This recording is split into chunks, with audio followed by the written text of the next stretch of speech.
Welcome to this explainer. Okay, let's dive into this.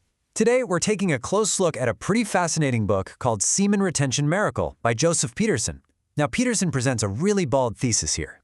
He argues that the intentional control of a man's sexual energy can literally radically transform his life, health, and wealth. Sounds wild, right? Well, let's see what he has to say. So right off the bat, think about this. What could a tech visionary like Steve Jobs, a legendary athlete like Muhammad Ali, and an unmatched genius inventor like Nikola Tesla possibly have in common? According to the source material, the answer isn't just, a relentless work ethic or sheer talent.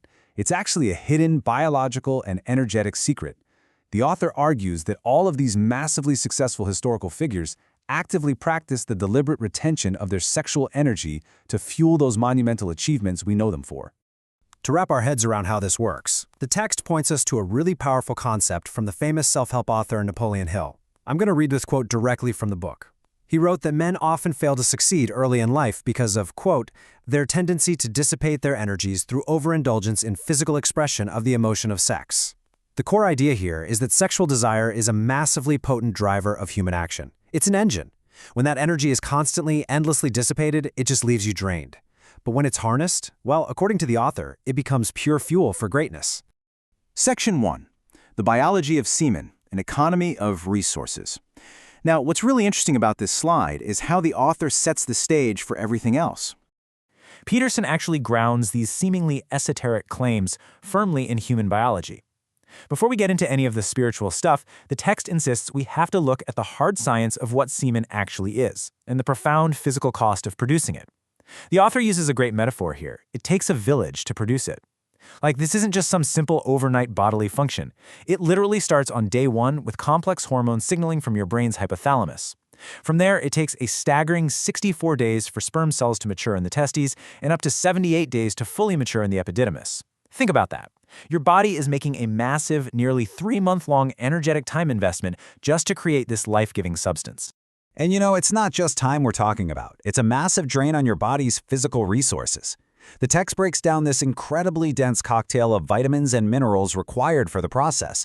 Every ejaculation results in the direct loss of zinc, which powers the sperm's movement, selenium, which is basically the cell's engine, vitamin B12, absolutely crucial for DNA replication, and keratin, a super vital protein.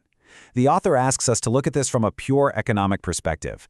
Every single time these nutrients are expelled, your body has to divert immense energy away from your brain, your muscles, and your immune system just to rebuild that supply. It's almost like a biological tax. Moving right along, Section 2. Ancient Wisdom and Transmutation, Harnessing the Life Force. This steep biological cost is exactly why the author points out that ancient philosophies advocated for this practice for centuries. See, long before we had microscopes to identify zinc or B12, Eastern traditions just intuitively understood that losing this fluid meant a direct loss of physical and creative energy.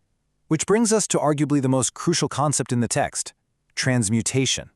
The source defines transmutation as the ancient alchemical principle of redirecting a powerful energetic force into a creative passion or life purpose.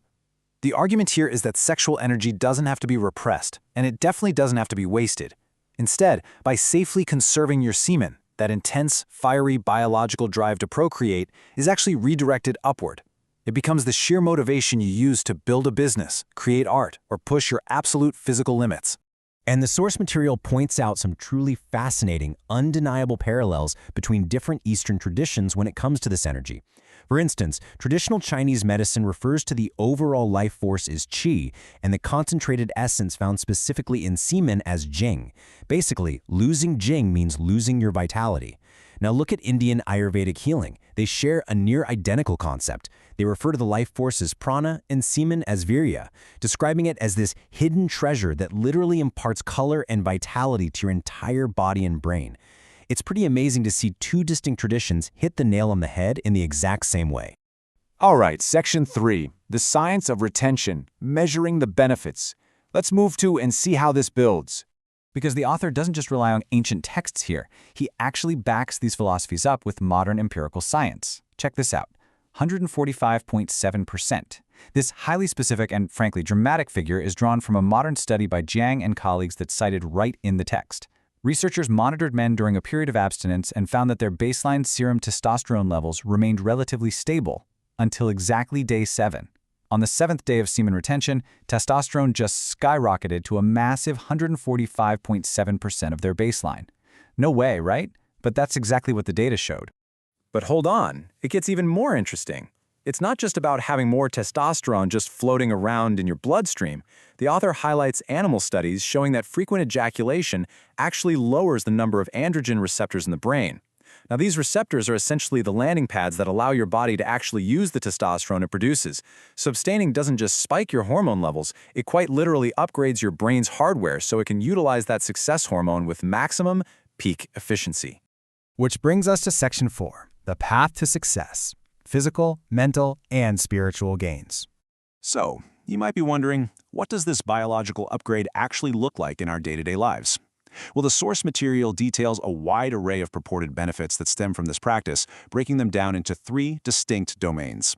Physically, because your body is finally retaining that precious keratin and vitamin B12 we talked about earlier, the author claims you're going to see stronger hair, higher baseline energy, and a noticeably deeper voice from all that optimized testosterone. Mentally, the brain fog lifts, memory sharpens, and confidence absolutely skyrockets. Why? Mainly because you aren't constantly overloading and frying your dopamine receptors. And spiritually, the author reports a much deeper connection to partners and a literal awakening of foundational energy, sometimes referred to as the root chakra. And just to provide some really strong social proof, the text name drops an incredible roster of historical giants who reportedly tapped into these exact same benefits. We're talking about master artists like Leonardo da Vinci and Michelangelo, world-shaping leaders like Winston Churchill, and profound thinkers like Sigmund Freud. The author suggests, pretty convincingly, that their monumental outputs were a direct result of channeling their retained vital essence into their respective crafts, rather than just wasting it. To really bring all this data and history to life, the author shares a super compelling modern case study, a 32-year-old man named Jensen. Now, Jensen started out in a rough spot, suffering from severe brain fog, chronically low energy, and really low self-esteem. He decided, you know what, let's try a strict 30-day retention protocol. By the end of those 30 days, he reported a transformation that he said was like night and day. He experienced what he called Superman levels of focus, discipline, and just radiant confidence. But the biggest takeaway for Jensen was achieving true self-mastery. By conquering his most primal, basic biological urge, he found the discipline to fix basically every other area of his life. This brings us to a really striking closing quote from the source material that just perfectly summarizes the author's ultimate goal here. You can be a man whose sexual desires control him, or you can be a man who controls his sexual desires for a higher purpose. The text frames this as the ultimate choice of personal sovereignty and pure energetic self-mastery. So we're going to end this explainer with a final, provocative thought for you to really reflect on. Based on the biology, the rich history, and the modern science presented by the author, what will you do with your vital energy? Are you going to dissipate it, or will you transmute it? Thank you so much for joining us to explore this fascinating source material. I highly encourage you to dive deeper into these concepts, and I'll catch you in the next one.